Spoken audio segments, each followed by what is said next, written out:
Good morning, SKN. It is a very hot Monday morning here in the studios as our AC is out.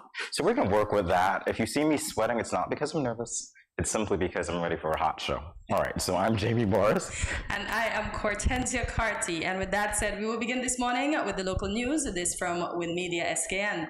Minister of Sustainable Development, Honorable Dr. Joel Clark, represents the government of St. Kitts and Nevis during a virtual panel discussion for the 2023 Island Finance Forum on the Evolution of Environment, Social and Governance, the ESG agenda, with a focus on the future of sustainable development policy. Environmental, social, and governance, the ESG, directly speaks to a framework used to assess an organization's business practices and performance on various sustainability and ethical issues. The discussion centered on the current and future state of sustainable policy and saw several experts from around the region, including ministers from Anguilla, Trinidad and Tobago, and Jamaica, discussing active policies and legislations that are in the pipeline for their respective countries and regionally. Minister Clark asked, and quote, "How do we look at inclusion, biodiversity, environmental conservation, and governance structures which empower?" End quote. The reality for St. Kitts is that we made a commitment last year to transform our island to a sustainable island state. That was not a small commitment. That was a very new and young government saying to the people of St. Kitts and Nevis and to the world that we recognize our vulnerability, we recognize that most of our challenges are external, but we want to transform. And in all the news from SKN Vibes, a 17-member delegation from St. Kitts and Nevis traveled to the Bolivarian Republic of Venezuela to participate in the 2023 edition of the 5th Sports Games of the Bolivarian Alliance for the Peoples of Our America, ALBA. Ambassador in the Ministry of Sports, His Excellency Kenneth Douglas, leads the delegation to Venezuela. The athletes and officials were seen off at the RLB Bradshaw International Airport by St. Kitts and Nevis non-resident ambassador to the Bolivarian Republic of Venezuela, His Excellency Dr. Norjan Wilson, and Charge d'Affaires ad hoc of the Embassy of the Bolivarian Republic of Venezuela, Mr. Marco Antonio Guzman Adrian. The ALBA Games will feature 33 sporting disciplines, 11 delegations, and 3 venues over 9 days of competition. Some of the sporting disciplines include chess, athletics, basketball, pool, bowling, boxing, cycling, aquatic sports, domino, football, gymnastics, judo, karate, kickboxing, softball, table tennis, taekwondo, volleyball, and roller skating, just to name a few. That's a lot of sports, I must Definitely say. so. Our preceding story comes from SKNIS. The Royal St. Christopher and Nevis Police Force, in collaboration with the Department of Community Development on Nevis, has launched a new community initiative on Nevis. The ceremony occurred on April 21st, 2023 at the Nevis Performing Arts Center, NEPAC. The Community Advancement Program, CAP, is a social cohesion and advancement program designed to provide a safe space for youth through productive interactions and teamwork. By way of facilitators provided by the Department of Community Development, the Royal St. Christopher Nevis Police Force, and the community at large, CAP will offer a range of interactive training opportunities and development sessions. CAP will be an ongoing strategic community-based program that endeavors to improve the relationship and trust between you and law enforcement agencies. The program will also work to instill a sense of responsibility and patriotic pride in the youth through community service and volunteerism. Time now for a check of our local weather. It will be mostly sunny with a high of 81 and a low of 72 degrees Fahrenheit. Take a look at your forecast as we head to a break. More GMSKN in a moment.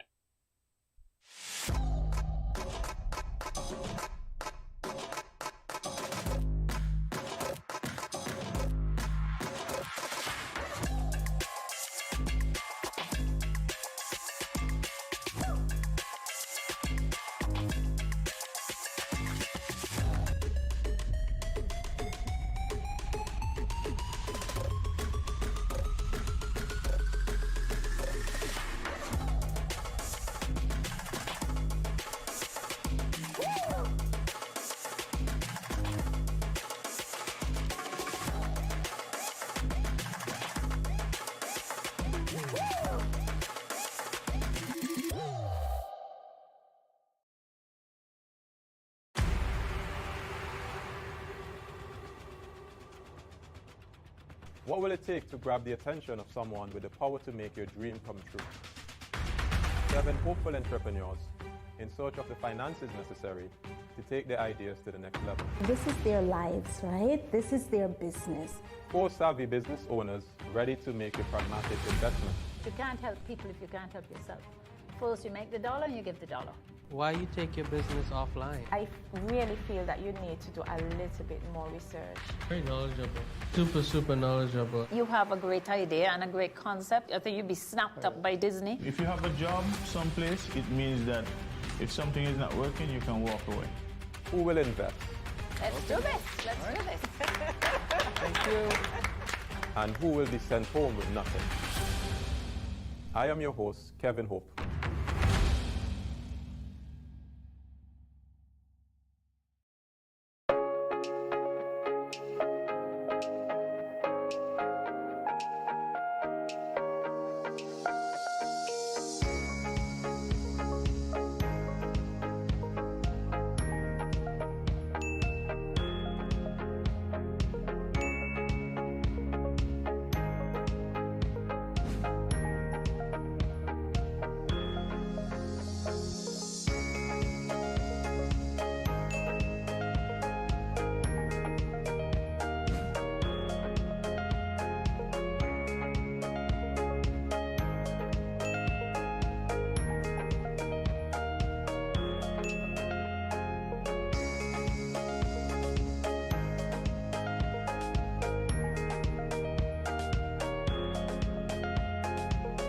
No cash, no card, no problem. Jad, embrace the freedom.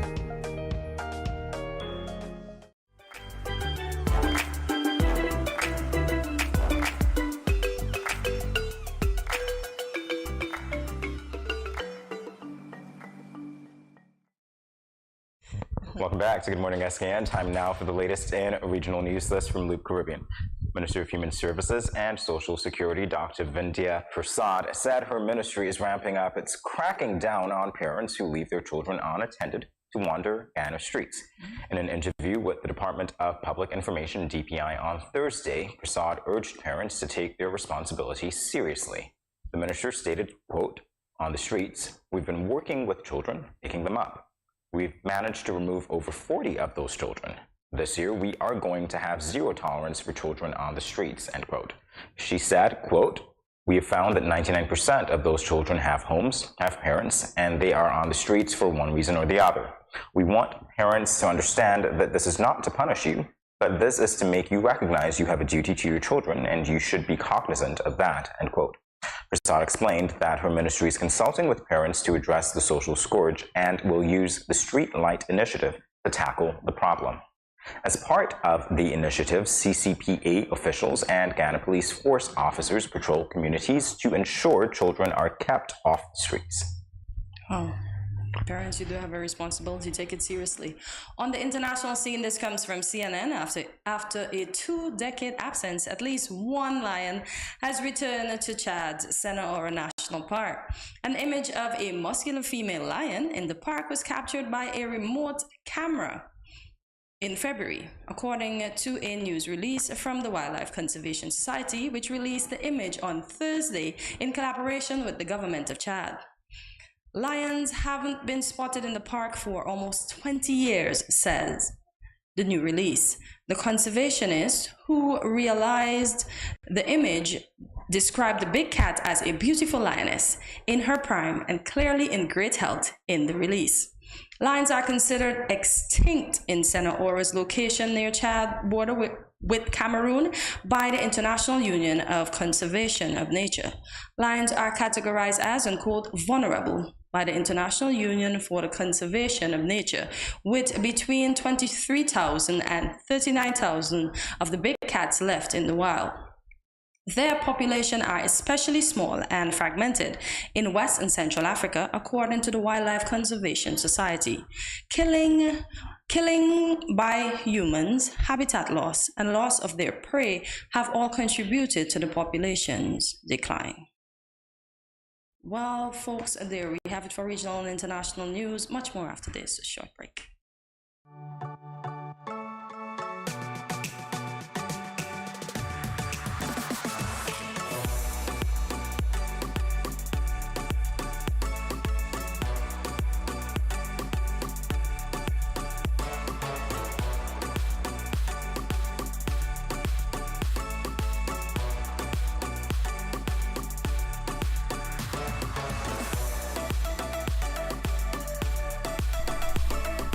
That's it.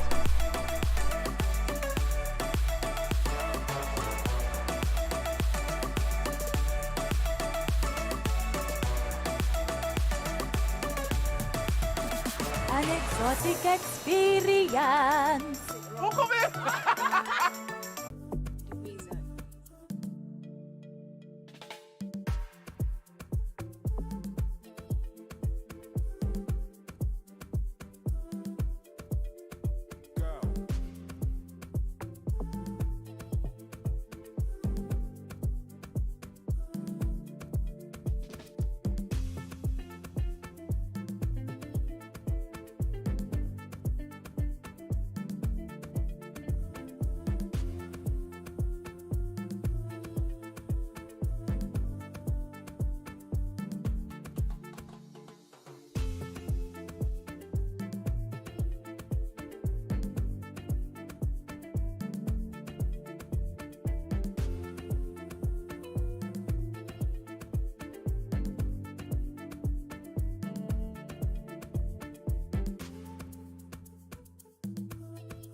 Welcome back to Good Morning SKN. The article we'll be discussing for this edition of In the News comes from SKNIS and is titled, National Drug Council Continues Efforts to Equip Parents with the Necessary Tools to Raise Emotionally Healthy and Well-Behaved Children. All right, so sounds like a really good effort.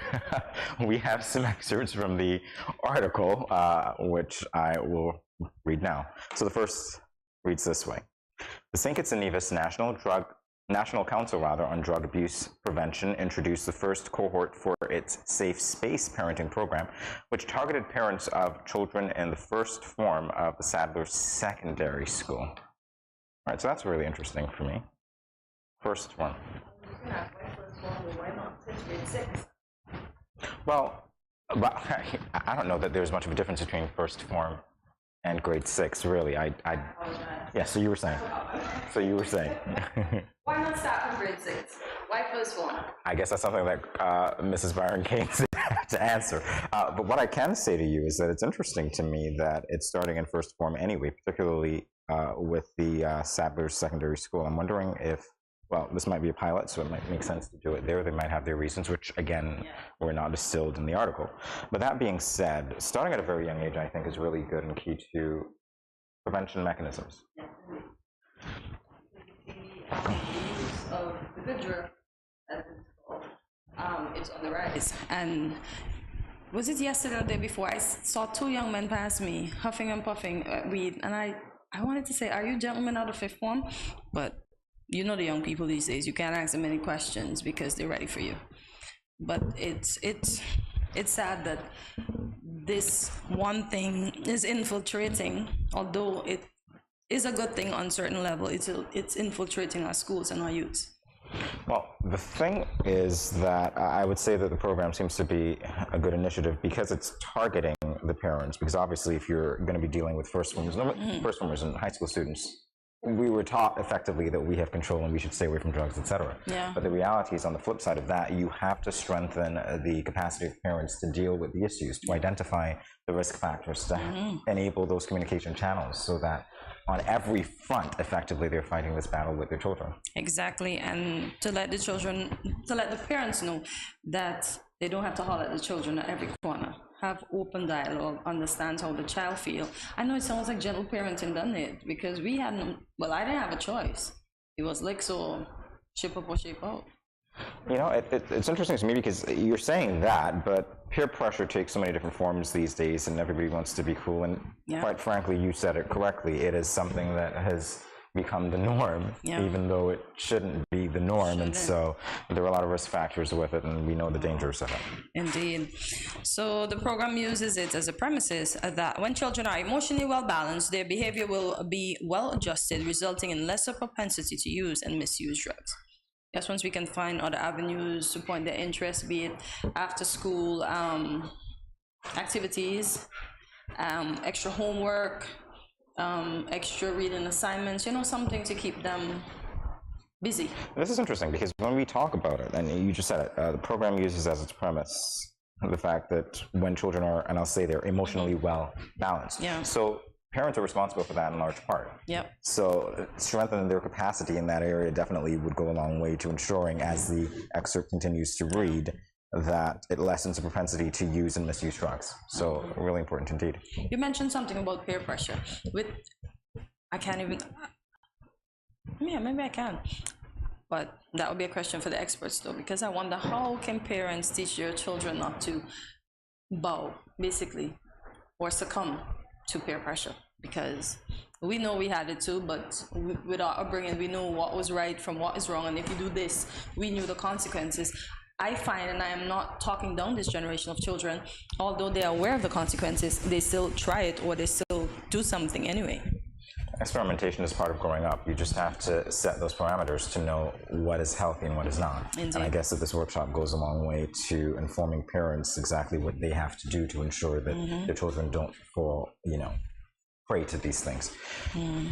All right, so the excerpt continues to read, Cortensio, that parents therefore have a pivotal role to play in raising emotionally well-balanced children, just as their psychosocial well-being is important. That's definitely true. Obviously, if you're strengthening parents' capacity to parent their children, in particular to this particular issue, drug use and misuse, then starting with the emotions, starting with their capacity to have healthy relationships and dialogue, as you said, with the parents is really important as well.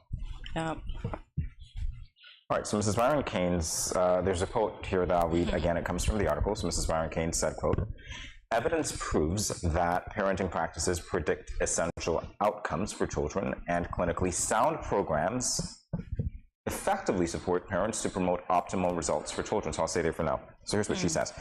Evidence proves that parenting practices predict essential outcomes for children. Yeah, so that would mean that they've already identified what some of these practices are, and they've decided to zero in on these practices to ensure that the parents in that area definitely get the benefit of them. Also, I hope that some of these practices included identifying the factors that may lead to your child eventually using or misusing drugs. So I hope, because I have not been part of the workshop, that all of these would have been taught so that parents can pick up on the signs and the symptoms and the other issues that their children might have, so they can say, oh, maybe I can have this conversation with Quatentia. Quatentia, what's going on? Have you ever tried this? You know, sometimes we just need to sit with our kids and talk and let them know, okay, if you tell me this, you're not going to be in trouble, but there are consequences for your actions. So, and I would tell you, I'm kidding. I feel kind of serious, though. It depends on your relationship, right? It depends on who your parents are, how skilled they are in communicating with you, whether or not they actually understand the dangers of these things themselves, and whether there is support in the case of the council or in the case of the school that they can go to facilitate their discussions, to ask for help if they need it. Yeah, so all of these things come to bear because effectively children spend most of their waking moments in school. In any event. Yeah. And I hate to say it, but realistically, when they're going to be exposed, chances are they'll probably be more exposed to those things within the school setting than anywhere else. So it's really good to have this conversation with your children, perhaps first form was identified because stakeholders are aware of these things. It's quite possible. Maybe this is the age, the first form is the age, although I think it should be grade 6 where the kids are most influential, I guess. But not all these kids are influential because we have a very smart generation. I don't know. The whole thing to me says that, well, I'd say it this way, it's indicative of a cultural shift. Yeah. That we have to have these conversations means that we've identified more risks that now need to be addressed. So this is one of the ways that we're doing this. Great initiative for the time. Yes. It's kind of alarming in a way because when we go back to the way that we were raised, yes, we had these conversations, but it never seemed to be something that needed to be done at that level of schooling either. Our parents weren't playing in such a severe way. But that being said, there were a lot of parents who were younger, there were a lot of parents who don't have the time, they miss the signs, they're trusting other people to identify these things and bring them to their attention. And so this program kind of puts them in the driver's seat. Is it fair to say that we should increase the scare factor? Because I think we had somewhat of a scare factor that if we use drugs, this is how we're going to end up, this is how we're going to look, etc., from what they taught us. Do you think using the scare factor now on these children will work, or these children are just not, these children are fearless of this generation?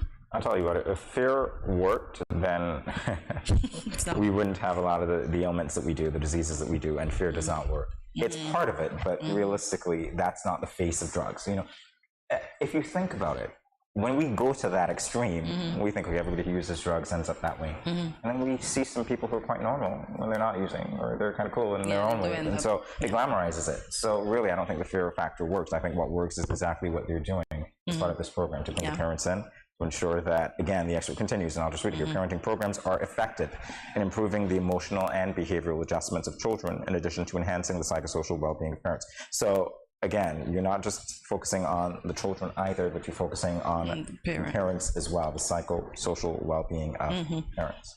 Because the parents play an essential part. We just saw in the news, the parents will get in trouble now for their kids roaming the street, because if this stuff was introduced, let's say it was introduced to the children in school, Jamie, when these children have holidays and their parents are at work, no, they can sneak out of the house and do what they need to do and then come back like they did absolutely nothing. Because as I said, these children are very smart.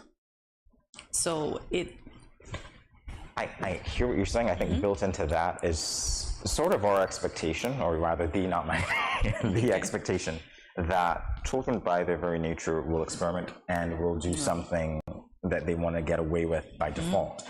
I think the reality for a lot of children, because I was definitely one of those types of children, the reality is that if you explain situations thoroughly, clearly enough to children, they're savvy enough not to do things that will get them into trouble. So the earlier that you begin to communicate with them in that way, the better they will be at resisting whatever pressures they will face. Yeah, exactly. So as soon as possible.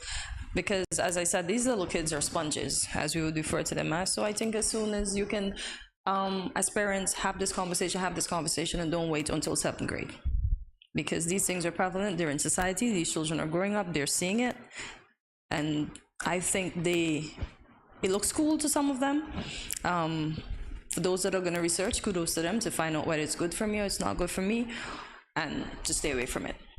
Here's what I'm hoping, though. I'm hoping that this conversation, whatever has been sparked there at the Saturday Secondary School, I'm hoping it's not a one and done type situation, because these things need to be ongoing. So perhaps maybe they'll follow these children and these parents through their high school education. Maybe they'll do other programs in other schools and other parts, whatever it is. Maybe they'll modify based on the feedback that they get from the implementation of this program there. But whatever it is, I really do hope that it makes a difference and it does encourage parents to take an active role in raising their children, because we have too many passive parents out there, and now is not the time to do that.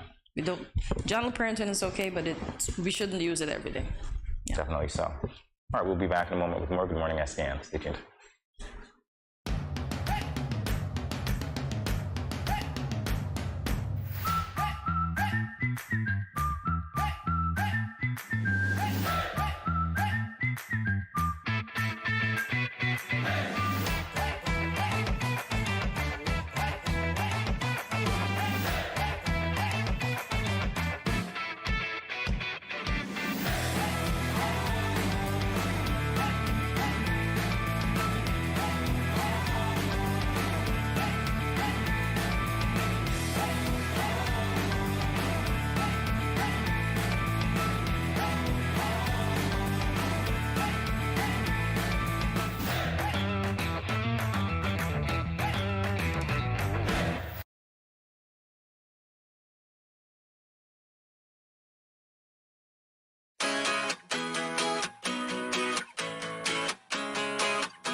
No cash, no card, no problem. Dad, embrace the freedom.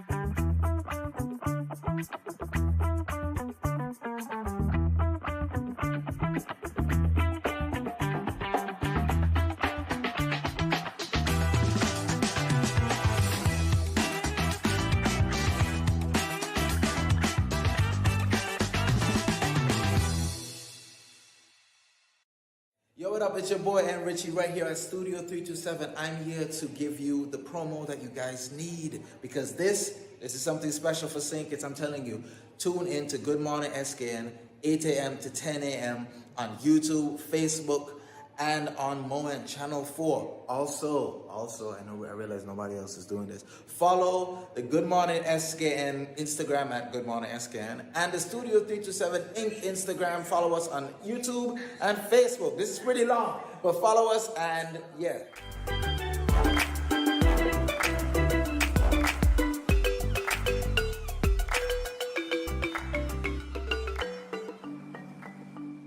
Good morning, SKN and Studio 327.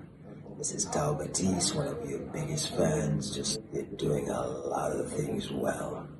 Keep on that trajectory. Greatness, greatness, greatness.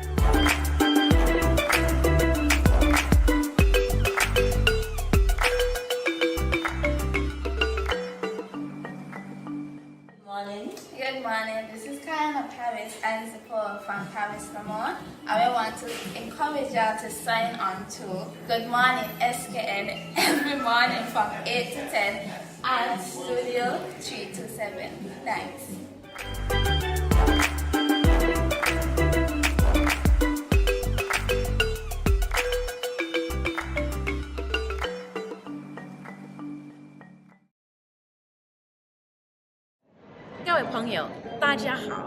Greetings, my lovely people. I'm Chantel, residing in Taiwan. 12 hours time difference. It's nighttime here, morning time in SK. I'm busy and on the go. However, I always manage to keep up to date with what's happening in SK. All thanks to Good Morning SKN. Good morning, SKN. Ciao, bango!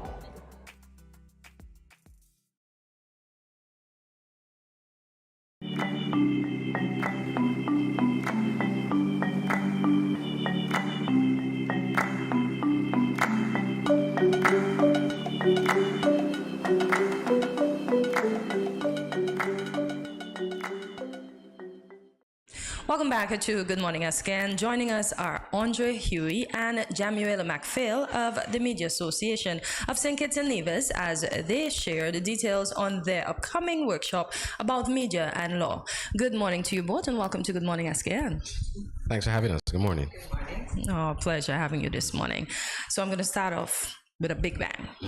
Why or what is the idea for this particular event? Okay, well, thanks again. Well, the idea of this workshop really is to educate our members, the media workers, on aspects of the law that pertains to the work that we do. Okay. Of course, traditional media in general, we're governed by the law. I mean, there are certain things that we can't do, there are certain things that we can't publish, and there are things that the law allows us to do. It's not a free-for-all. I mean, if that were the case, then people would be dragged before the court for defamation and libel and these kind of things. You can't say anything you want, you can't do anything you want. So obviously, with our profession, you're governed by certain rules and ethics, and the law is very important where that is concerned. So there are various aspects of the law that we're looking at. Things like, for example, defamation. That's a major one. We've had media houses in the past dragged before the court for that. We've also had situations where persons have published things that slander people, and so we want to be able to guide our media workers, both the experienced ones and the new ones who are joining the profession, on what are the things to do and not to do. So defamation is one of them. Freedom of information is certainly on the agenda. As you know, that's a big discussion point, both on the political level and also from the average person on the street. That is something that we are going to be debating on as well, and I'll can provide some more information on that later on. Okay. All right. So in hearing you speak about this, obviously the workshop is important. Is it answering a call of, let's say, providing information to people who might not have had that information before? It's that part of it. Well, when we revived the Media Association last year, one of our major goals was to provide training for journalists, media professionals within St. Kitts and Nevis, because we realized that there aren't many opportunities. Well, there weren't many opportunities in the past for us to have that training on the ground, right? So because of the lawsuits and because of questions that we've gotten, we've had meetings and persons will ask questions like, but what if so-and-so? But can't you say so-and-so? And based on those questions, we realized that this was a need within our profession. Now, we've had regional workshops. Andre and I have participated in a number of regional workshops where media and the law was discussed, but this is a recurring topic. This is something that never gets old, and we know that lawsuits can open a lot of these media houses to serious repercussions, So we thought that we should bring this underground here, give our professionals the opportunity to participate, to be there to ask the questions that they need to ask. Wow. So Andre, you mentioned defamation of character. What other aspects of the media are affected by the law? Okay, well, and I should say this, I probably should have said this at the beginning, and I know we'll talk more about the other mechanics of the workshop, but it is actually supported by the U.S. Embassy. So they reached out to us and they wanted to support the Media Association by helping to fund and organize a workshop around the occasion of WordPress Freedom Day, which is actually next week.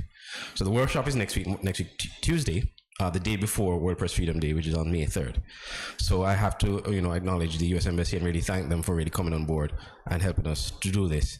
Other aspects, well, we did mention freedom of information, and we've actually gotten confirmation that the Attorney General will be a part of a panel that we're organizing to discuss freedom of information. Now, that is major because currently we still don't have functioning freedom of information legislation. It was passed, I think it was in 2019, and then amendments were made to it, and the amendments were passed recently in Parliament, and so the law is going to be gazetted soon, or should have been gazetted by now, but from the last time I checked, it wasn't yet.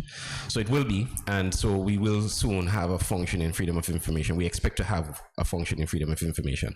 That is very crucial, not just to media workers, but to the public in general, because information is and as we saw in the COVID-19 pandemic, If you get wrong information, it can lead you the wrong way. And so when it comes to public information that people should know and they should be aware of, it shouldn't be a state secret. People should be able to request information from the authorities and get that information, once it does not, of course, threaten national security or anything of the sort. So the Freedom of Information legislation allows for that to happen. And so we as media workers, that is also crucial in our work. I've seen my colleagues in Jamaica and Trinidad and Tobago, which are the two countries right now in the Commonwealth Caribbean, the only two, if I'm not mistaken, that have a functioning Freedom of Information legislation. Means in the Caribbean we have a long way to go when it comes to that, because that is a major part of democracy, it's a major part of good governance. If you're keeping information that people should know a secret, then that does not lend to the full exposure or success of democracy. In the United States, they have Freedom of Information legislation. They have different names for it. Journalists can go and request information, and that is why the media there is so vibrant. One of the reasons why they're so vibrant, because they have those tools that allows them to do their work well. I've seen, like in Jamaica, for example, a number of major stories that were broken. Just last week or a couple months ago, there was a story involving the Prime Minister, where there were concerns raised by the Integrity Commission about something he did when he was Minister of Education a few years back, and it became a big thing in Jamaica. That was partially because the journalists were able to access the information through the ATI legislation they have to be able to get certain information. Here we don't have that yet, and we're, with this panel discussion, we're going to be exploring that issue, and with the AG being there, it will also give us some insights into what we can expect from the legislation. And I also should make this point as well, that we made some recommendations to the government, both the previous administration and this administration, regarding amendments to the legislation, because when the first legislation was passed, we examined it with some help from our friends from the Association of Caribbean Media Workers, and we realized there were some deficiencies with the legislation. So we made some recommendations, and we were promised that those legislations would be considered for the amendment, which was recently passed. All right, can you give us a sense of what some of those recommendations were? Well, Jamie, that's your here, so I'll turn right over to you. Well, one that stood out to me was a vexation clause, right? So the legislation stated that once the request was seen as vexatious, it could be denied. Now, our question was, what constitutes vexatious? I could determine that I don't like Jamie to this, so he's being vexatious, right? So without any clear indication and any clear guidelines, we didn't really feel that that belonged in the legislation. We also wanted to add a time frame to say, like, you request the information, we will get back to you in a week. Yes. Tell us whether or not the information is available, because when we request these documents, the document has to be there. They have to find the document, right? So we also requested that that time frame be put in. We had meetings with the former Attorney General and the present Attorney General. Both meetings went well, and the present Attorney General agreed to most of our recommendations. So we were happy about that. We are happy that the legislation was passed. We're awaiting the gazetting so we could look at the legislation again and see what actually made it into the legislation. But those were two major points that stood out for us. I have a question to ask. So if it is passed, as you said, it's in the work, the one where you want to request information with a timeline, if that information is not given within the timeline, what are the repercussions for the person from whom it was requested? Well, there are several things that could happen. Well, for one, there has to be, for the law to be effective or to be in effect, you need the government would need to appoint an information commissioner. The law provides for that. The information commissioner is the one the request goes to, and then the information commissioner will relay with the respective department that you need the information from to get that information. So they will speak to the permanent secretary or whoever it is in the department or the ministry that is responsible for providing that information. Once that is done, then it is up to the commissioner to ensure that they get the information within a reasonable time. Now, of course, I know in some countries, like in Jamaica, the department can request for more time to find the information, because again, some things will take a lot more time to get, and that's understandable. So they can also extend. I don't remember if that provision was in our legislation, but it wasn't. It but wasn't. That was a recommendation, that we made as well. Right. Okay. So they can request for more time, and reasonable, we will allow them to give us more time, to give them more time rather to find the information. Now, from what I understand as well, with the appointment of the Ombudsman is going to be working closely with the Information Commission as well as the Integrity Commission. So if there are issues pertaining to timeline and us getting the information, we always have the option of reporting to the Ombudsman and indicating, Mr. Ombudsman, we requested this information, we're not getting it, we haven't gotten it within the time, we've given more time, we still haven't received it, and then take the matter from there. So there are other avenues in which we can use to get the information. I almost feel like this is the dawn of a new era in St. Kitts and Nevis. We're at the precipice. Is that accurate? Yes. I would say, yeah, from a media standpoint, at least the initial makings of it, I would say. You don't want to put your hat up too high yet, because you still have to see what happens. But just from observation, I would say it's the beginning of a new era. And we will just have to wait and see, because we've seen a lot of promises in the past, promises for good governance, etc., etc. And then when the tie hits the road, it doesn't happen. So we'll just have to wait and see how it works. Well, you'll be there to hold the feet to the fire, so to speak. Yeah, of course, certainly. As always. All right, so let's talk specifically about some of the plans for the association. If we've not covered all of the plans for the workshop, please feel free to share more of them with us, and if we have some other plans that you have for the year as well. Okay, so we plan to continue training throughout the year. We have a number of training opportunities coming up. We have one in July as well, right? Yes. So this one is in May. We have one planned for July, one planned for around September, and another for October. Last year, was it in October? Yes, it was October. Last year, October, we had a workshop. I think it was around 5 weeks, where we dealt with financial reporting, right? And that was just before, budget presentations and all of that. And normally we're not financial people. So when we have these reports, like the IMF report, and we have the budget, we need experts to come in and deal with the information, interact with the information for us.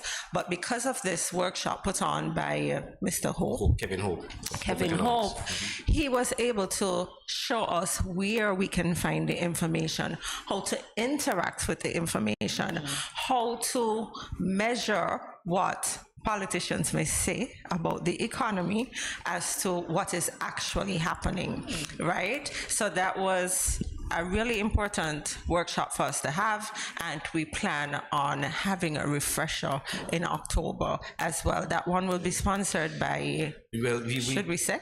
We can at least say tentatively, around the time when we started to engage the U.S. Embassy, just around the same time, probably the same day actually, we would have received interest from the central bank wanting to partner with the Media Association. So we're still in discussions, and we're hoping to have training sponsored by them later in the year, which might be that one that Jamie spoke about. Might be that one. I also should say this as well, too, on the record, that we're really grateful to Mr. Hope, Kevin Hope of Hope Economics. He has indicated his willingness to partner with the Media Association, and so we plan to do another workshop of its kind. So whether or not we do one with the central bank, which I believe we will, we still do one with Mr. Hope as well, because financial and economic reporting is such a vast field, it's a vast area that one workshop is not going to do it. I recently participated in one sponsored by the IMF earlier this year in Barbados, and we just basically touched the surface of the areas that we need to cover. It was still vital because we learned a lot of the basic things that you need to know in financial, or look out for in financial and economic reporting. But it's such a vast field that I think we're going to have one of these workshops every year. Just to stay in tune. I have to say that's good for us as people who are consuming the information as well, because we'll be better able to make decisions and understand exactly what's going on, thanks in part to your work. So that's great. Yeah. And if I may add as well, and as Jamie was talking about us understanding or know where to look for information, a very good example of this is in the midst of that workshop, while we were doing that workshop, a story came out that had people confused, relating to finances, of course. The Prime Minister announced during a radio interview that the country is in the red, and that, we're spending more money than we're receiving. About, I think the following week, the former Prime Minister in Parliament said, well, the country can't be in the red. Parliament, remember? Well, yes, he tried to say it in Parliament, right, and he wasn't allowed to, and then he gave a press release afterwards, stating that the country cannot be in the red because he left X amount of money in the accounts. So people are like, who's telling the truth? So we use that as a case study, actually, in the training, where we were able now to dissect both pronouncements from both the Prime Minister and the former Prime Minister, go to the various websites, both the IMF and the central bank, where we can find the information, how to interpret the information, because that's also important. And we were able to present that both were actually telling the truth, but of course it was, framed in such a way that what they're trying to convey is what you get. So we were able to discover that, well, okay, based on the figures that the central bank has and that the IMF has, yes, the country is spending more money than it's receiving, but yes, the country also has money in reserve that is there. So again, if you were just looking at it at face value, you would not understand the issue. And that's really important, because we live in a society, well, not just a society, but we live in a world where information is fact or opinion based on who the information comes from and whether or not you support that person, right? So it was very interesting and important for us to be able to come and bring the bigger picture to the society and say, hey, this is the picture, and both are telling the truth. Yes. But, everybody gives the story that is more pleasing to them. Yeah, exactly. And a story that we the people are going to run with because it's sensational. Exactly. So having been able to tell that story, and we got a lot of commendation from people, because some people still weren't sure exactly what to believe. Okay. So people stop me on the road and say, well, who's telling the truth? And I would try to break it down as simple as I could, based on but that training really helped us, because we were not really able to tell that story if we did not have that training and be able to be pointed to where we needed. And it took us a while, really, because when we found the information, it took us a few hours just to compile the story, because it was that detailed. Who will be some of the presenters at this session? Very good question. Well, we still have one or two presenters to finalize, which we'll have done before the end of the week. So by the time we promote it, everyone will know exactly who is coming. But we did confirm that we have the Attorney General. He's confirmed to be on the panel. He's also going to be one of the featured speaker at the opening ceremony on the Tuesday morning. I'm really excited about this presenter that we're going to start, our first presenter. She's a retired judge. Well, she still is a judge, really, but she has years of experience in the legal profession as a magistrate.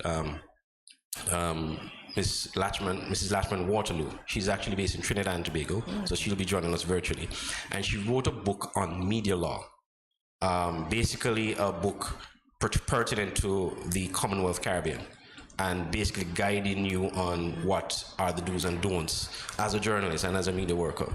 So it's really a tool that I think every journalist in every newsroom should have, because it provides you, the laws are quite similar, because we all inherited the laws from Britain, and there are some similarities and some things that we, pitfalls to avoid.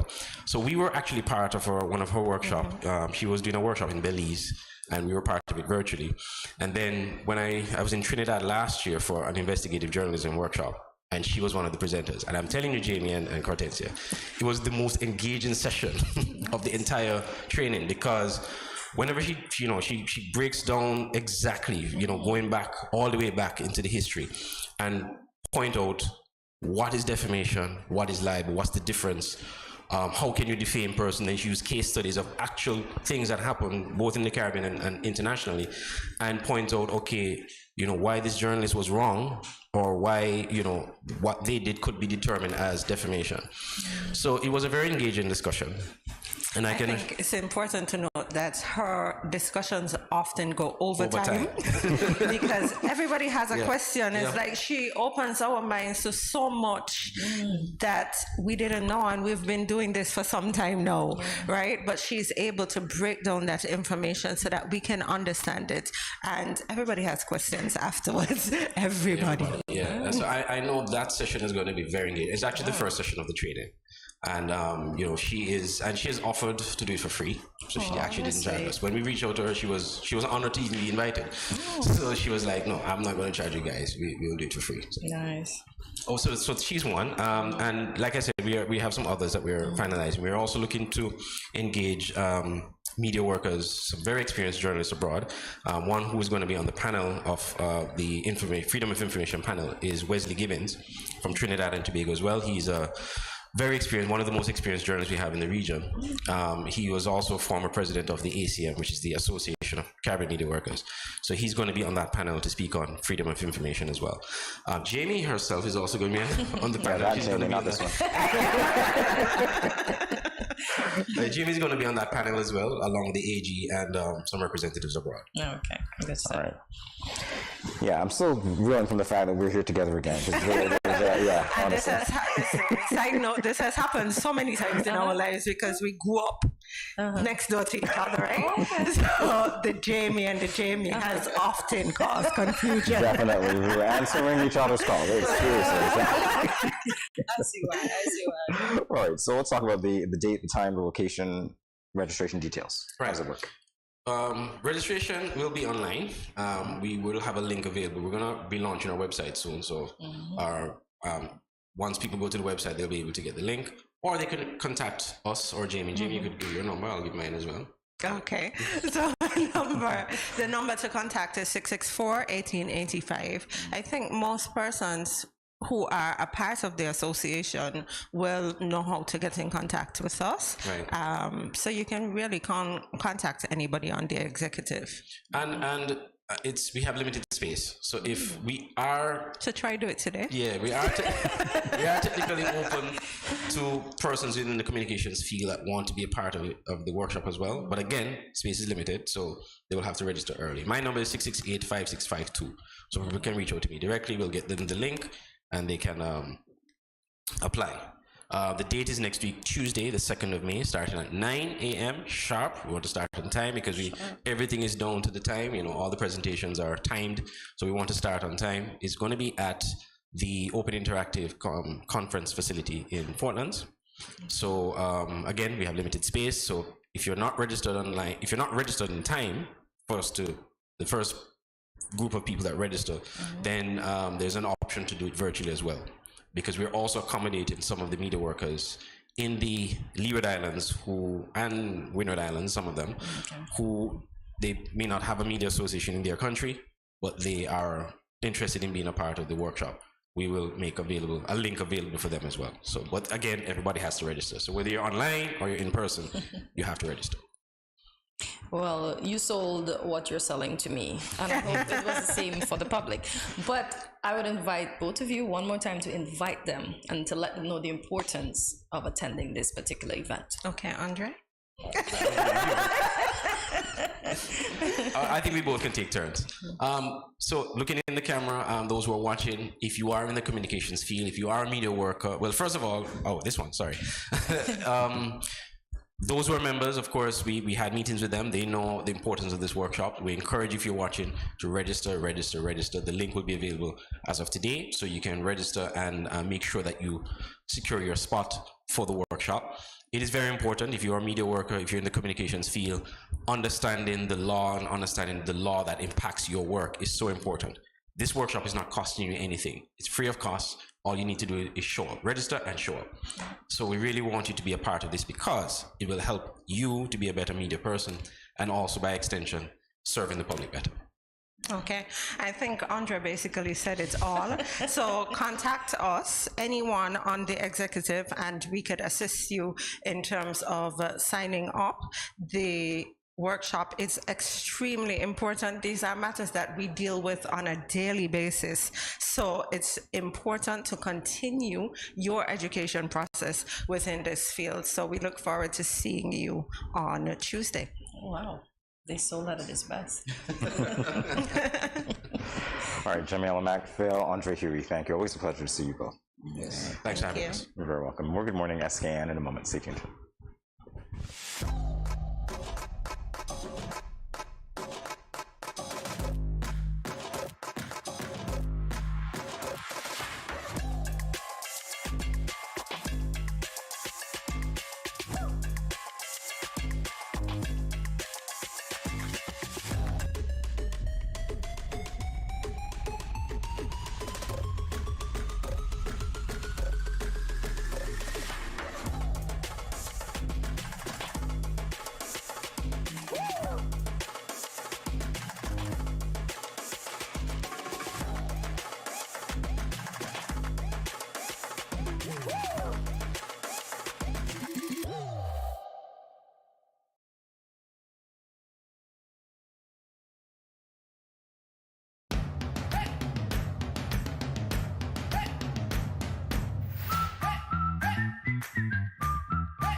What will it take to grab the attention of someone with the power to make your dream come true?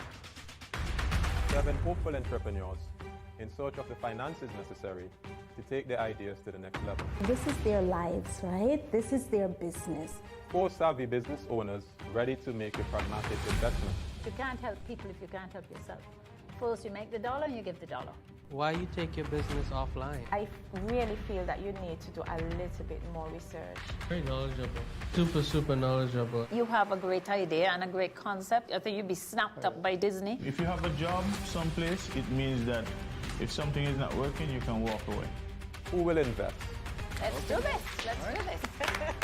Thank you. And who will be sent home with nothing? I am your host, Kevin Hope.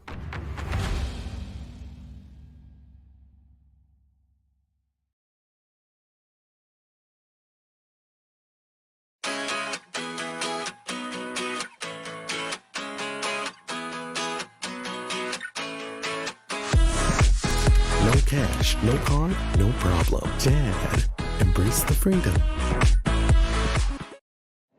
各位朋友，大家好. Greetings, my lovely people. I'm Chantel, residing in Taiwan. 12 hours time difference. It's nighttime here, morning time in SK. I'm busy and on the go. However, I always manage to keep up to date with what's happening in SK. All thanks to Good Morning SKN. Good morning SKN. Ciao, bango.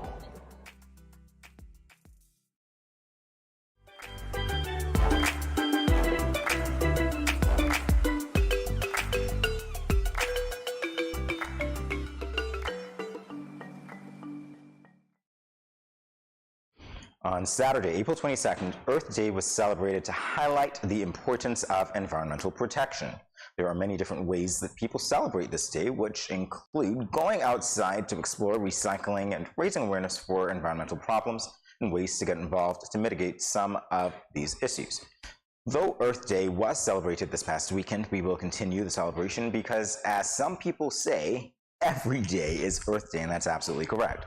Today, we will be speaking about starting a garden and some low-maintenance crops that are perfect for beginner gardeners to grow. So you guys are going to make me a farmer, well, a gardener. Let's not go big. A gardener. Let's start easy. Let's limit it.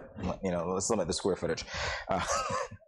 I'm already a spinach gardener, you know. Oh, really? Yeah. If you see this budding spinach garden that I have in the back that I never planted, that I don't have to water, but it is. If you see the size of my leaves, you won't believe I do absolutely nothing. So how are you a gardener? Because I just have a nice little spinach garden in the back. So I'm qualified. I have one crop. I'm a one crop gardener. Yeah. Whatever you say, Cortez. Yeah. Yeah, whatever One you say. cropper. All right, yeah. For me, I prune, I do these different things. I cut, clip whatever.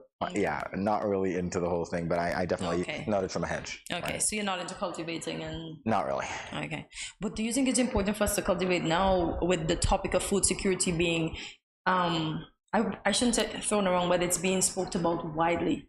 Every second you turn around, you hear food security, not only here, but in the world. Definitely so, and lettuce is definitely one of those things that we can plant. It's easy to grow, right? Yeah. So you can do that in your own backyard. We're the Association of Backyard Gardeners on here. They were telling us how easy it is even to do it at your windowsill. So definitely one of the things that we can plant very easily. Lettuce. Yeah, or you can even build a little troughs and high off the ground, because you know you can have some little bunnies that may escape their cage and come around and try to eat out your lettuce. But funny enough, when I do buy lettuce, I try to buy local, because sometimes the ones that are imported, as I tell people, the trick is to buy the light ones, because the ones that are heavy, they're full of water. Yeah, so that's how I do it, but I buy local all the time. Oh, so there's a planting time for these, Jamie. So late March to late July. Oh, and you get it within 2.5 months. About that. Oh. And their preference, direct sunlight, like my spinach. Jamie, I do not know how that thing grows, but they're delicious though. I use them in my smoothies, I use them in my rice, I use them on the side. Yeah, delish. I'm gonna bring a leaf tomorrow, just to prove how that I am growing a Godzilla spinach garden. Just to be certain, you are growing it. I'm growing a Godzilla spinach garden in the back of my yard with no help from me. Well, there you go. But you see, it's on my residence, so it's my garden. I see. Okay, if you say so. Oh, bell peppers. You know, I learned something. Did I learn it on here when we learned the bell peppers with the 4, it's female, and the 3, it's male? So now every time I get a bell pepper, you don't want to see me inspecting the bell peppers. Okay, well, there you go. Wow. So again, these can be planted in late March, and they take from 1 to 3 months to harvest. And again, direct sunlight. They need the sunlight for the color. Yeah, 2 to 3 months, 60 days there. So 2, not 1. Don't want to get anybody's hopes up, Lord, because they might abandon it after 1 month. 60 days. I'm too excited. That's it. Yeah. They need direct sunlight as well. And these are small. So the thing is, you could do this anywhere. You garden, you do that. It's great. Save yourself some money at the supermarket. Yeah. Right. We've got cucumbers. All right. Here we go. Wow, that looked good for pickling. All right, so, this is a perfect time to begin planting, late April to May, and the harvest time is about 50 to 70 days, and again, you plant in direct sunlight.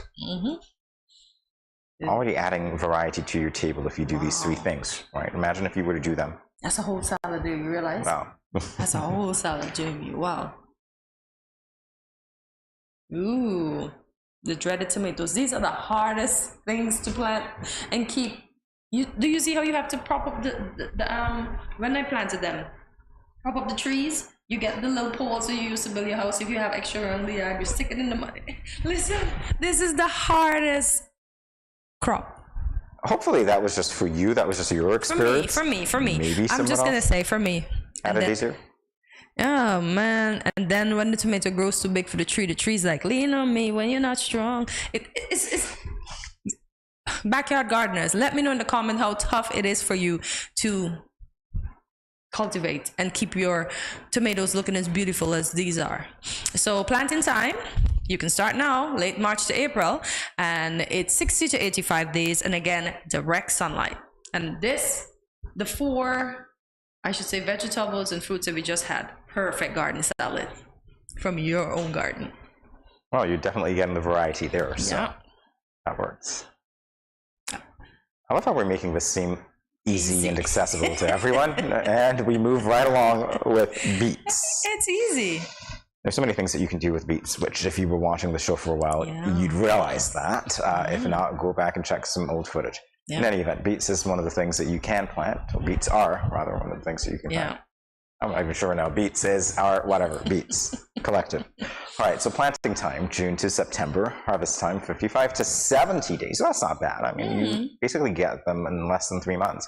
Light preferences, direct sunlight. Again, so we live in the Caribbean. You're going to have direct sunlight anyway. You're not going to worry about that. Just don't put them next to your house so that you kind of block the sun or something if you have a high fence. I now see why beets is a hot commodity. Do you see the time it's being planted? June to September? Yeah, hot months. Oh, I see what you mean. So they're indeed a hot commodity. Wow. Reminds me of the time that we had a beet cake. Yeah. Oh, is it? Oh, yes. I forgot it was. Ooh. So guys, I don't even remember what I did. It was excellent. Talk about the pizza now. No way. I'm not talking about the pizza. I forgot about the pizza, actually.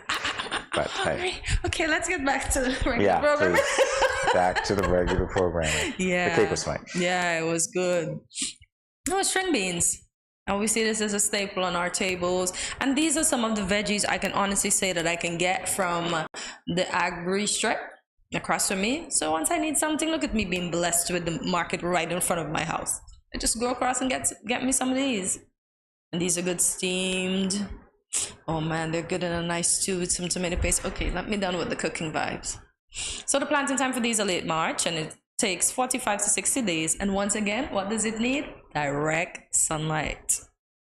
Yep, need leaves to be filled with chlorophyll to grow. And the fact that that's green too. Nice. So Jamie, we move from the salad to the food. Ooh. And we're going to add some carrots. Oh, yes. These are looking like diamonds in the rough right now. So the planting time, April to early July, harvest time 60 to 80 days. And again, you want to plant these in direct sunlight. 60 to 80 days, again, not bad. You're still under the 3-month marker. So if you start some of these things together, by the time your second month comes around, you might be ready to harvest. Exactly. And you know what's in your food, you know where they came from, and you know that you planted and you process them. Process, I mean washing. Oh, that's what you mean. Yes. Okay. Yeah. Ooh, didn't I say Yeah, spinach? you did. My miracle garden. Yeah.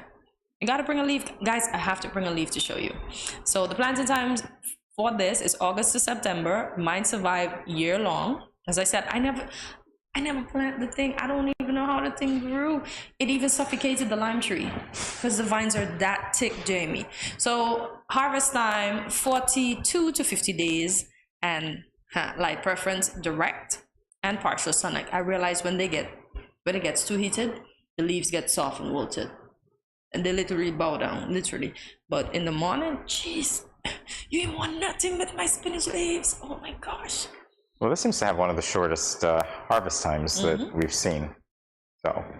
And mine grow year round, guys. If you want, I can spot you some seeds. I don't know what's the special ingredient to it, but yeah. But if you have trees around, mind your trees, because it suffocated my lime tree to basically fall dead. It's holding on, but then you hear the branches ever so often crack. So one piece break down, spinach fall to the ground, and then you just see the vines just get thicker. Yeah. Tell you, I got some Godzilla spinach. All right, mint. Can't get enough mint. Fresh tea. You want to plant these in March. Again, we're really, hitting ground running with the shortest harvest times here. Harvest time is 30 days, the shortest we've seen. Light preferences, direct sunlight. And who doesn't love mint? Seriously. Oh my gosh. It's very easy. And guys, instead of the tea bag, fresh mint tea. 2 in a month. Yeah, great.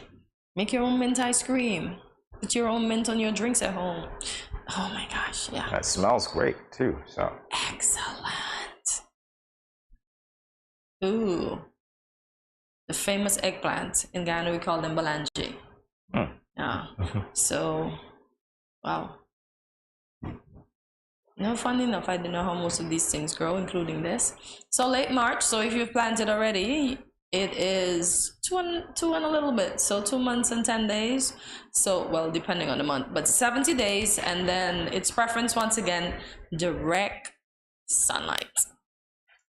Yeah, I can get me some eggplant parmesan right now. Oh my God. Stop making me hungry. I've not had it for a while. Oh my gosh. I'm also thinking about just grilling some and sprinkling on some Parmesan cheese, which I'm forbidden to eat, but Lord. Okay, back to the regular programming. Please. Hungry. Ooh, with all this food. Ooh. All right, we've got onions. Onions. I was watching a guy do these on YouTube the other day. Obviously, not obviously, but he's not from our region. He's from the Orient somewhere, and his method of doing this was so fascinating to me. Oh, wow. I thought about copying it for a little bit. Ooh, got a backyard gardener here. All right. So you want to plant these anytime from mid-March to mid-April. Takes 90 to 100 days to harvest. And you want to plant these in direct sunlight as well. Okay. Wow. And then you won't have to pick them up at the supermarket anymore because you can go out to your yard and pick them, harvest them, then use them. And you know what I find out? Onions that are kept in the fridge last longer, and they even start shooting sprouts.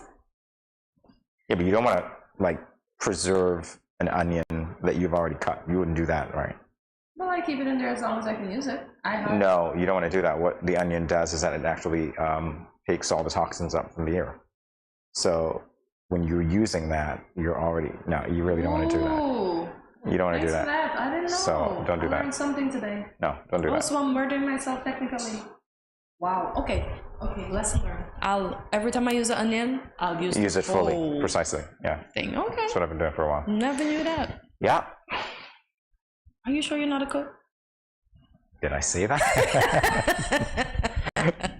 Parsley, guys, parsley. I have some nice healthy green ones. I can't wait to go home and blend them up in my green juice.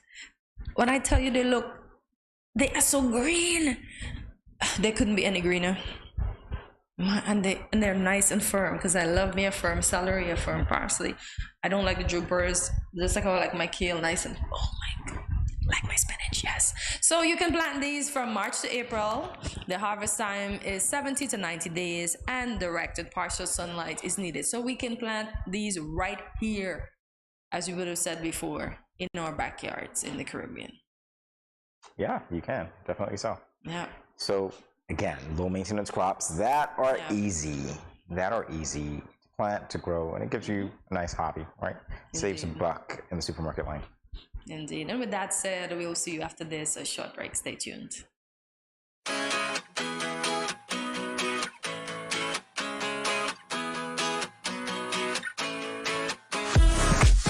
No cash, no card, no problem. Dad, embrace the freedom.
Yeah.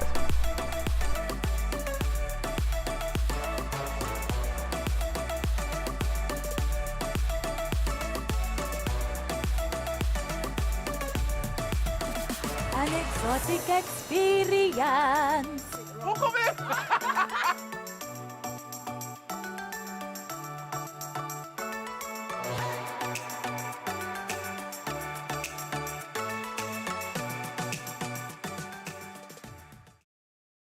Welcome back to Good Morning SKN as we continue our program this morning. It is time for us to do my jig and loosen up. So today's topic of discussion is, should I say dun? Is family, yes. More specifically, is family the most important bond? What do you think?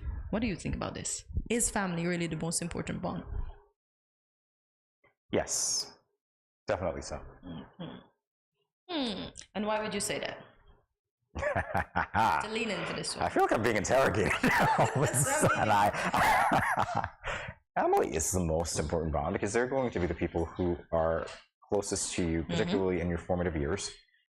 That being said, I don't necessarily believe that family is simply blood related. Okay, good stuff. So you could that as well. pick your family based on a lot of variables, right? So we've got adopted families, we've got other things, but even so, friends can become family. like family to you as well. That's real. That's real. So as you mentioned, friends becoming family, and sometimes those friends treat you better than your family. Family, sorry, but you know, it's just a discussion. Don't beat me up when you see me anywhere. But sometimes people that are not your family actually treat you better than your actual family. And I know folks that would have gone through that and probably wish that they weren't born into the family that they were born into, having to deal with the individuals that would have hurt them in this process. So, Jamie, the concept of blood being thicker than water. Definitely so. There's a sense of loyalty that you get. There's a sense of belonging. There are things that are explained because of your family, whether they're physical traits or other characteristics. We get to know where we come from. It's a sense of identity and belonging. So that is fundamentally important, and I think it is thicker than water, and by water I mean any other relationships that could easily come in. Stick with your family. Exactly, to drive a wedge between you and your family. Sometimes, some of you know it, you've had to choose, right? Yeah, boy. For one reason or another, you choose your family, either the one that you define or the one that has the same blood, right? With your bloodline. So, yeah. Blood definitely thicker than water, family above all else. Because we normally say, you mess with my family, you mess with me, right? I think that's almost everybody's tagline. Let me know in the comments, because, oh, you're gonna mess with my family, you're gonna see the wrath of me. Yeah, like, honestly, seriously, nobody better lay Simpson, that Butterfinger thing, that's me and my family, right? You're not gonna lay a finger on my family at all. Nope. I'll find you. Yep, indeed. He'll find you. I sound like Liam Neeson because I honestly think I have those traits sometimes. It's like, I'll find you. Oh my God. One of the coolest actors, huh? Yeah, definitely. He doesn't do much, but he gets his points across. Oh man. Okay, there you go. And Jamie, you said this before, family bonds create a solid foundation. Definitely so. If you think about the way that, we grow up, the very first people that we see and form relationships with, even before we know how to speak, our family. Are the people who are closest to us, the family members, the people who raise us, those types of things. So those bonds are important, and before you know it, you can see it in a baby, literally. The baby doesn't know how to communicate really, but if the mother or the father isn't there, there's going to be a lot of noise. When they come in, there's a calm, because there's that sense of security that comes, and we learn that very early. So family represents security, safety. It's a haven. Yeah, and you mentioned the baby. Funny enough, right, Jamie? If you don't treat that baby well, when you try to reach out to that baby let the adult know in their actions that I don't want to go to that person. They don't treat me well. In their actions, just saying. Yeah, because kids are very particular, especially those babies. If they sense, I think babies have more than 6 senses, because if they sense something's funny about you, those kids will be like, and they staying away. You can stretch your arms how much you want. That baby's clinging for dear life. I swear they can climb over their parents, because they ain't coming to you. But that's kids, so you have to make an impressionable impact on the baby, so they want to come to you. Or not, because then I wouldn't have to change them, but hey. He's running from the changing. All right, so family bonds reinforce love and provide a sense of belonging, which is exactly what I said. You need that. That's where you learn a lot of things.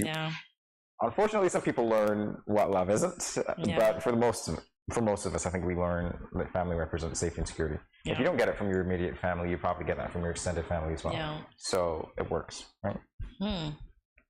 But not getting that from your immediate family might make you resent them. You know what? It's interesting because how do I say this? I suppose it can, but with life you learn how to deal with certain things, and then you progress and you move. You can't make people want you and love you and do all these sorts of things, despite what you might think or see on TV. You really can't, right? So you learn to accept it and move on. From watching a few of the television shows, and I'm sure you're familiar with a couple of them, when you see kids that are longing to be loved by their parents and their parents don't show them this appreciation, and especially those that come to find out if it's my dad or it's my mom, and then they find out and then the parents be like, okay, well, I didn't raise you, so I don't want anything to do with you. And it hurts. I see these people cry. I don't know if they're acting for television or whatever, but it hurts their core. And I'm sure for the average person that may have gone through that, it's probably the same reaction. Perhaps. Wow.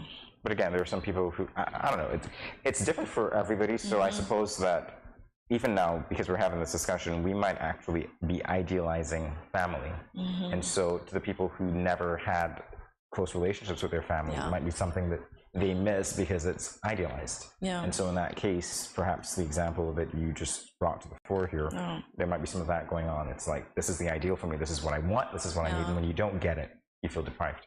Exactly. Like I watched this little Jamie, she couldn't be more than 6. Her mom came out and said, hi baby, and she said, don't call me that, call me by my name. And then she asked her mom, why did she leave her? Why did you go to jail? It's proof that you don't care, because it's not the first time you're going, and now you come back and want to call me baby, you don't even know my favorite color. And then her mom said the color and she'd be like, no, it changed, and remind you her favorite color was yellow and it went to black. And instantly I felt bad for her. I know black is a good color because it slims you down and everything, but when I heard that child say black, Jamie, it kind of sent a signal to me, because black is just darkness, and it made me feel like the child was hurting. So that's why we have to see or feel or understand the importance of family and being there for our kids. Again, family is not just the people with whom you share consanguinity. It's not the same bloodline. You know what I mean? It's just what it is. You get to choose sometimes who your family is based on what you need, what they provide, the type of support that you have given to each other, based on what life throws at you. So it works the same way. Right? As I said, over time you can lose close family relationships because your belief, you change your beliefs, your values and interests over time. Yeah, because I'm gonna go on the limb here, just my idea. You were once a Christian and now you're a Muslim. A whole different belief. Or you're going to Scientology, or you're going to Hinduism, and they're like, huh, I didn't bring you up like that. And then you have to distance yourself because they don't believe in what you believe in anymore. And it brings a rift in your family.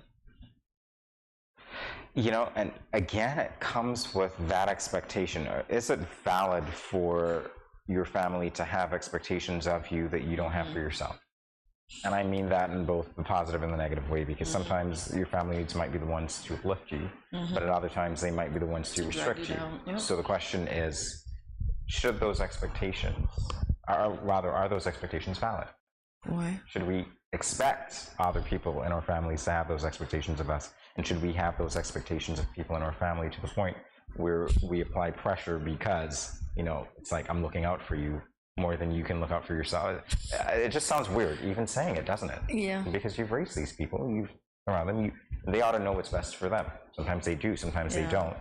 And sometimes, really, to your point, if you see someone doing something that is going to be injurious to them, either in the short term or the long term, perhaps you can't stand to see that either. And so maybe you're the one who, after applying some pressure, decided to distance yourself from that person or situation. Yeah. Because it's too painful.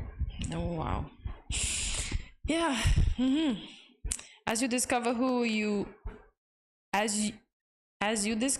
truly are, you'll stop tolerating some things that you used to endure when you were younger. And then when you stop tolerating those things, guess what you're told? You're rude. But no, I'm just outspoken. I'm not rude. Back then you could have smacked me. You can't do it now. Oh, really? Nope. You're just speaking your mind. You're not rude. Well, that's a very that's one simple example, but there were a lot of things that a lot of people have tolerated because they really couldn't do any better, or now that they're older, they've decided that they don't want any part of it, and so they can make different choices. Yeah. When you're younger, you can't. When you're older, you're expected to, and so you do. Right? It's all part of life. Yeah. Right, so the right people will come into your life and they'll become your new family. As I said before, we get to choose our family members sometimes based on the bonds that we share with these people, based on the hurdles that they've helped us to overcome. Exactly. It's just the way that it is, right? So Exactly. it's not just about the bloodline. Yeah. And look at this one. Why is it so difficult to let go of family relationships? Because of obligation. I wouldn't just say it's because of obligation. I would say it's because there is a bond there. There is a timeless bond. There is something that unites the people of that family in inexplicable ways. And so you can't just sever that bond, even if there is physical distance between you, even if you haven't spoken words for months, years, whatever it is, there is still that level of love and longing for that person. Because you care, you share history. Yeah. Your origin is common. You might want to forget it, but there's no forgetting. And that's what it is. So if you guys out there, whoever your family is, hopefully you're not having any family issues at this moment, but you know, here's my little bit of advice, and I normally don't give this, but I'll give it to you now. My little bit of advice is that time is fleeting, so make the most of your time and do your best to be at peace with whatever the situation is with your family. If you can make up, make up. If you can't, just accept it and love from afar, but whatever it is, don't let it eat you up, all right? Those are my words of advice. We'll be back in a moment with more Good Morning SKN.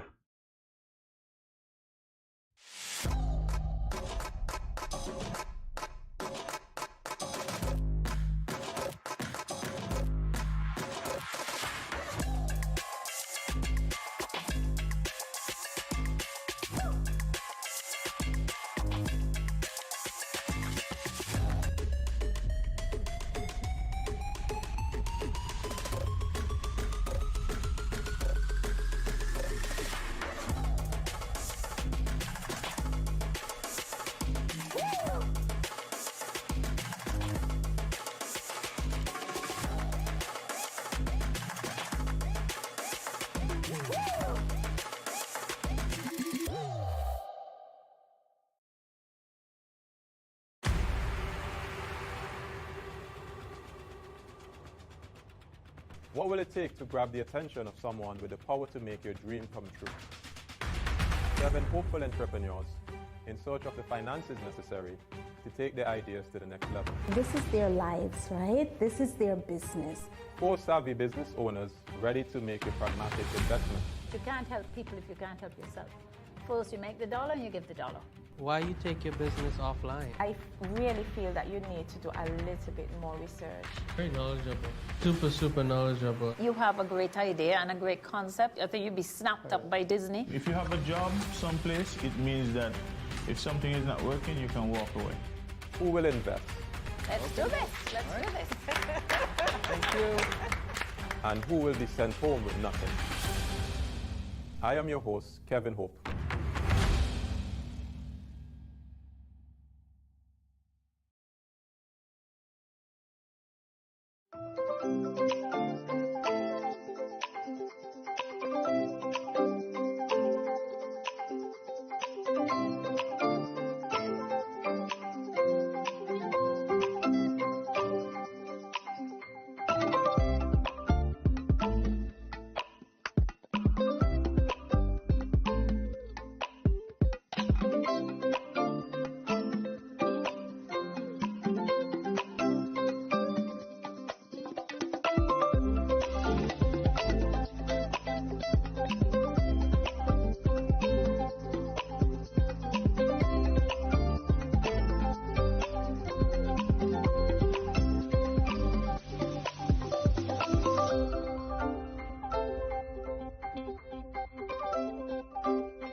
Good morning, SKN.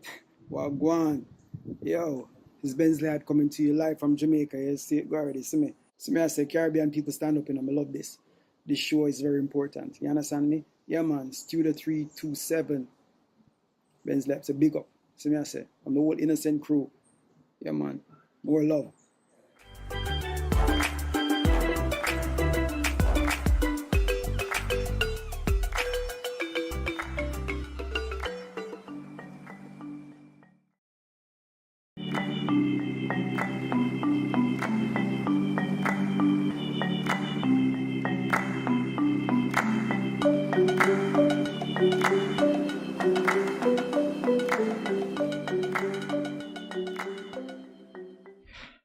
Welcome back to Good Morning SKN. It is the start of a new week, and I know that we can all use some motivation.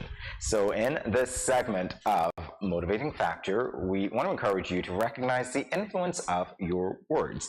And to help you do that, we will be looking at a speech entitled The Power of Words, as presented by the 2015 Toastmasters International Public Speaking Champion, Mohammed Katani. Let's take a look.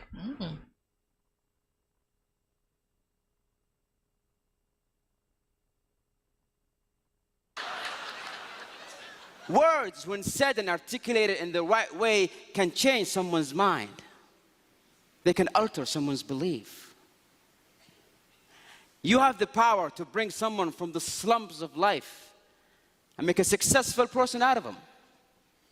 Or destroy someone's happiness using only your words. Does that seem a bit too good to be true? A simple choice of word can make a difference between someone accepting or denying your message. You can have a very beautiful thing to say, but say it in the wrong words and phew, it's gone. I have a son who's 4, and he had this bad habit of writing on the walls with crayons. And one evening I walked into his room and he's going at it, just writing and drawing and so on, and I said, hey.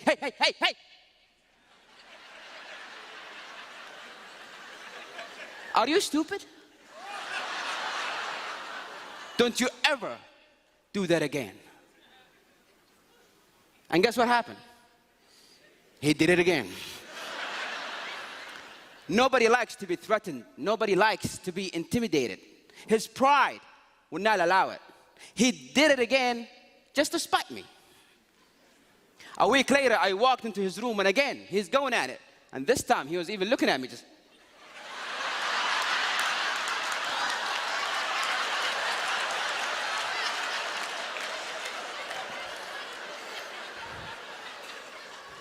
I came down and I said, sweetie, come here.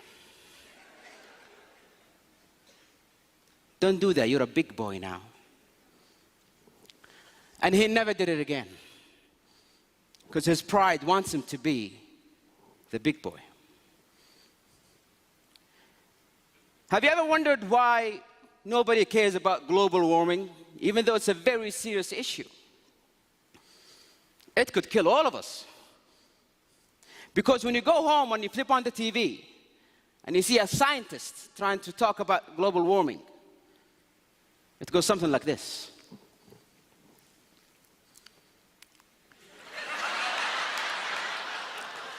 Ladies and gentlemen, as you can see from the graphs here, the statistics for 2014, it shows the water level is rising. This table shows that the monodioxide level on the third ozone layer is in a very alarming position.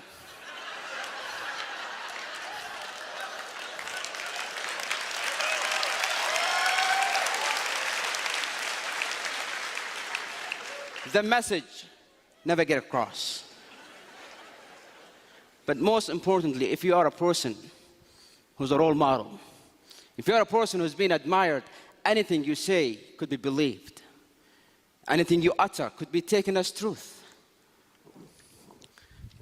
My friend Nasser, he loved his father, idealized his father. He would do anything to make him happy. But his father was the kind of person who's not easy to impress. And year after year, Nasser tried, and his father was like, yeah. First year in college, Nasser got straight A's. And he thought to himself, this is it. This is what will finally make my dad proud. He picked up the phone. He called his dad. Dad, I got straight A's. Are you proud? Please tell me you're proud, Father.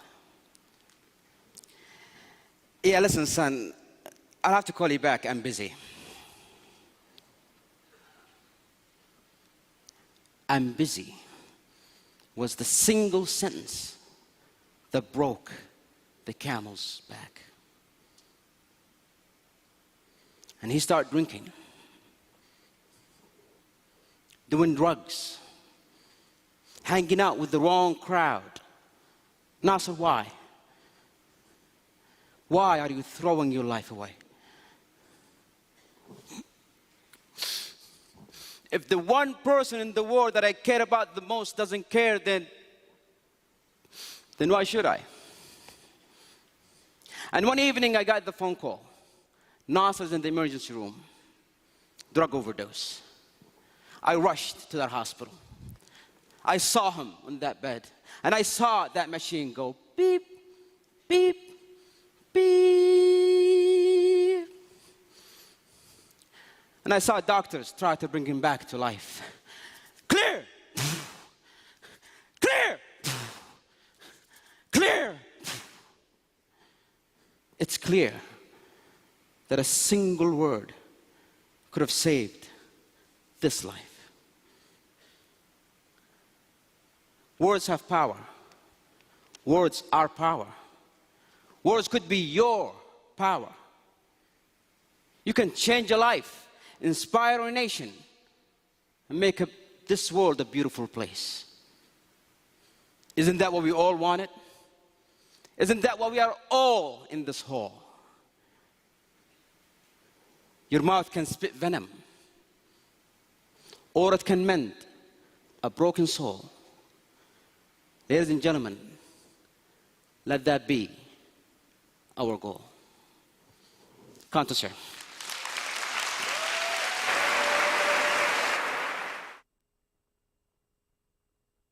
Very impactful. Very. Definitely so. Very.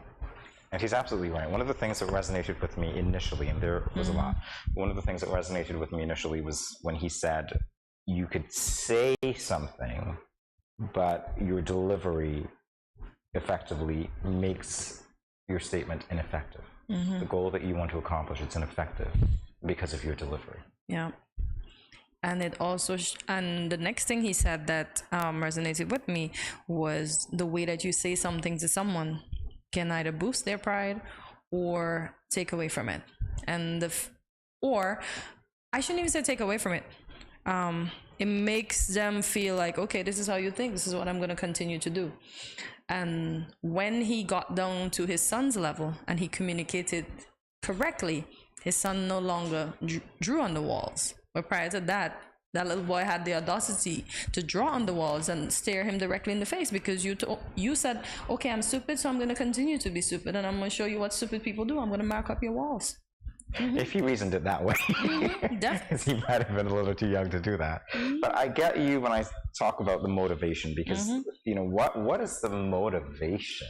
You know, the son was motivated to do it because, well, to stop painting on the wall. If you watch that video, because he was told, big boys don't do that. You're a big boy now. So that's something that he idolized. He wanted to become that, and so that behavior that he would display would be representative of that. Yeah, big versus, you know, the stupid comment. Yep. Which is what we tend to do a lot, or at least we tended to do. I haven't been around a lot of children recently, so, you know, for good or bad, whatever that is, we tended to do that quite a bit. A lot of parents from back then don't get me, but I'm just saying, a lot of them were harsh. A lot of parents from back then were harsh. I watch kids get beat with beams and all kind of heavy things, and I'm thinking, how does that help? Busted head and all kind of thing, and I'm like, what's wrong with these parents? You know what it is? Because we weren't, as Katani was saying here, looking at the words, we were looking at the force. That was motivation. It wasn't words. We didn't speak to each other to, how do I put this? We didn't try to influence each other with our words. We used other things. We used force. We use our words. Used the threat of it. Yeah. Even now we use our words on social media to demean each other, to say bad things about each other. When we could be uplifting each other every day. When I look at the kids that commit suicide in the US, it's the words followed with the actions. But the words continue more than the actions, because when they can't see you in person to bully you, shove you, or do whatever, They put the words on social media, they put things on social media to try to demean you. And Jamie, I don't know if you remember, there was this experiment with, I think it's 2 or 3 jars, where they put rice in it, and the one that got all the lovely words flourished, and the ones that were told you're ugly, you're bad, they grew more.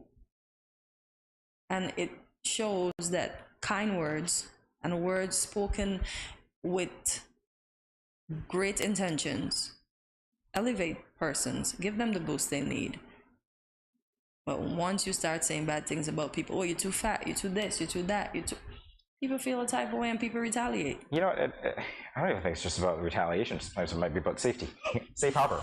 Yeah, you, no, here, safe. You know, get away. It's an automatic response, it seems, in a lot of ways, but you're absolutely right. We like positive words. Do we embody that positivity, or do we just expect it to come to us? Do we show other people the positivity that we want to receive? Or do we just expect that it should be directed at us? When you don't do anything good, I don't think you deserve good stuff. And we knew that going out. If you did all your chores, you got your lollipop at the end of the day. You didn't, your lollipop was delayed. You're gonna get it, but it's delayed. Just to teach you the lesson that finishing or accomplishing what you need to accomplish, you get the reward. So you can't throw out nasty words and then expect me to come and say, oh, you're such a nice guy. No. You have to throw out good words, and then I'll come back and say, oh, that's such a wonderful thing you said, and then I reciprocate. But you can't come and tell me I'm fat, my head big, blah, blah, blah, blah. And then I said, oh, you look so stunning this morning. You blew me out of the park. No, it can't work. Can't work. Do you understand now why I am reticent? I keep saying it. I say it a lot. But you have to say what you have to say sometimes. I am because when you leave it in there and you blow up, then it's going to be a whole volcano happening there. Okay. There's no volcano. I know myself. Okay, all right, but fair enough. I am deliberately reticent because if I have to put myself into this situation here, I keep saying it to you. I've said it to you guys if you've listened more than once or twice, and it's that I'm an observer. More than I'm a speaker. And so my speech will be informed by my observations, not necessarily my hopes, but definitely my observations.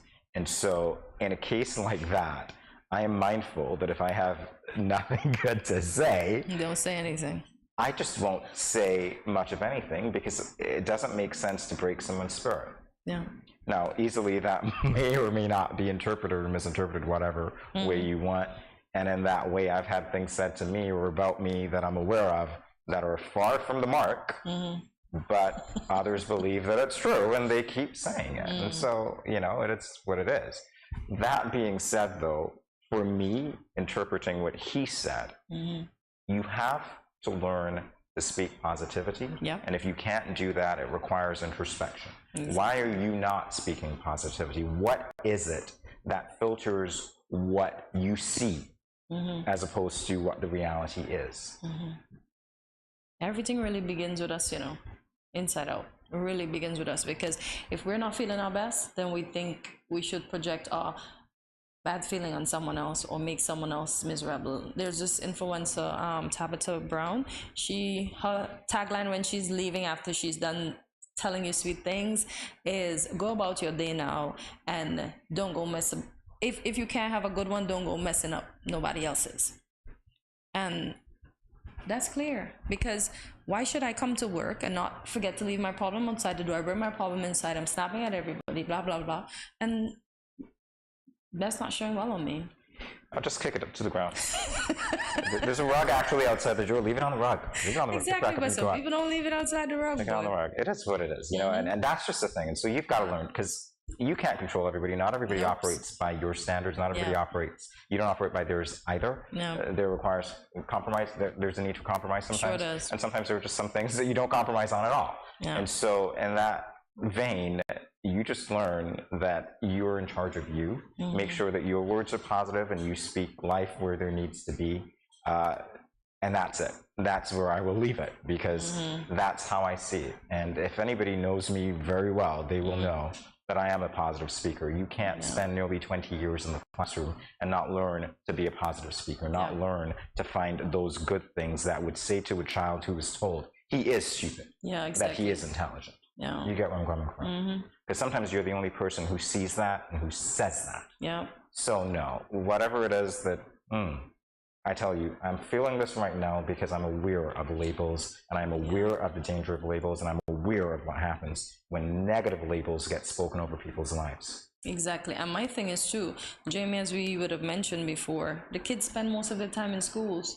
So the teacher becomes the parent. So for the teacher to be negative, that's why some children, even some of my classmates, would see teachers and pass them on to now because of what the teacher would have said to them in their classes. And then the teacher would want to say, oh, you didn't say hi, you don't recognize me, you're being rude. No, you're not being rude. You didn't speak one inkling of positivity over my life. Why would I want to speak to you now? I don't even want to show you that I've gotten this far with your bad words. That's exactly it. I'm just going to leave you to yourself. That's exactly it. I'm not being rude. I'm just not going to say something to somebody that spoke something negative over my life, which I indulged in, and then prove them. Yeah, sometimes you get past it, but at other times you know that it's just better if you don't engage, because if you engage, then there's that potential to be as negative as that person is. And so you just don't want to. I know myself, right? As a matter of fact, I know myself better than any of you know me. Let's put it there, right? Let's call it there. Yeah. You would think that. Not necessarily. It depends. In any event. Discussion for another day. Not at all. There's some people who project things that really ought not to be projected. In any event, that being said, be positive, spread life, and just make positive change wherever you go. Indeed. If you can. God knows it's hard. Yeah. But you know what? If you can do it, do it. Yeah. All right, that's all I'm going to say there. Thank you, Katani, for your speech. Again, positivity reigns. We'll be back in a moment with more GMS SKN.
晨曦，早安 SKN。Welcome back to Good Morning SKN. It is that time for us to let you know what is happening. So a call is going out for submissions for the official theme for the 40th anniversary of independence of St. Kitts and Nevis. So here are the competition guidelines. The theme must be concise and memorable. It must be a phrase or short sentence, no more than 6 to 8 words. So it's being specific, so no more than 6 to 8 words. The theme must capture the essence of the country's 40th year history of independence, as well as its current realities and the standard or shared future that all citizens can reasonably strive towards. Persons interested in participating are asked to email their submissions to independenceskn@gmail.com. Participants of the theme competition must submit their names, address, and contact numbers with each entries. Entries for the theme competition are accepted from citizens and residents of St. Kitts and Nevis. And for the winner, oh man, you got a lucrative cash prize of 1,500 EC to collect. So the deadline for submission of entries is Sunday, this upcoming Sunday, April 30th, 2023 at midnight. Next up, nominations for the 25 Most Remarkable Teens 2023 are officially open. Guidelines for submissions are: nominees must be no younger than 13 years old by the end of the nomination year. Nominees must be no older than 19 years old by the end of the nomination year. Nominees must have demonstrated capacity in the nominated category and have a record of remarkable character, contributions to society, and accomplishments. Successful nominees are required to fully participate in a 12-month-long capacity building and community service program. Successful nominees and their parents must sign a confidentiality agreement. No mention of success is to be discussed before the award. The deadline for nomination submissions is May 26, 2023. Forms are available at the different schools around the Federation and also at the Department of Youth's office. And the countdown to the 40th anniversary of the Nevis Culturama Festival continues.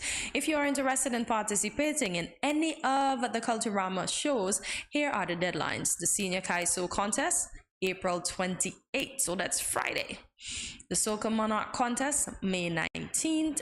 Mr. and Miss Talented Youth Pageant and Junior Kaiso Contest, June 2nd. And Junior and Senior Cultural Street Parade and Emancipation Juve Troop, July 7th. So go out, register. Those were the deadlines. All right, so that's what's happening. You know, once what's happening is over, you know what's about to happen. But of course, before we do that, just a quick recap. We spoke with Jamila MacPhail and Andre Huey about upcoming workshops, Media Association, what they're doing here, media and the law, the topic to be discussed. You heard about registration, so if you're interested in that, go check that out. That's also on the list of what's happening. Well, I added it. It's an addendum. In any event. All right, we want to thank you guys for joining us today for another edition of Good Morning SKN. We're inviting you to tune in daily to find a little bit of everything for everyone, and I like to say that we get to everyone if you do a couple of things for us. So let your friends and family members know that we're on so that they can watch us. Also, follow us on our social media platforms. There they are at the bottom of the screen. We're on Facebook and YouTube and Instagram at Studio327 Inc. And there is also another Instagram page dedicated to this show, Good Morning SKN, and the handle is, you guessed it, Good Morning SKN. So remember to like, subscribe, follow, and share, and also visit our website. It's very easy to find us. It's www.studio327inc.com. There you'll learn more about Good Morning SKN and Studio 327, and of course, you can use the hashtag GMSKN to find our content as well. Indeed.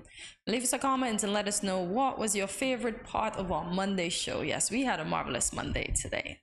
So see you tomorrow at 8 a.m. when you'll wake up bright and early and start your morning with us right here at Good Morning SKN.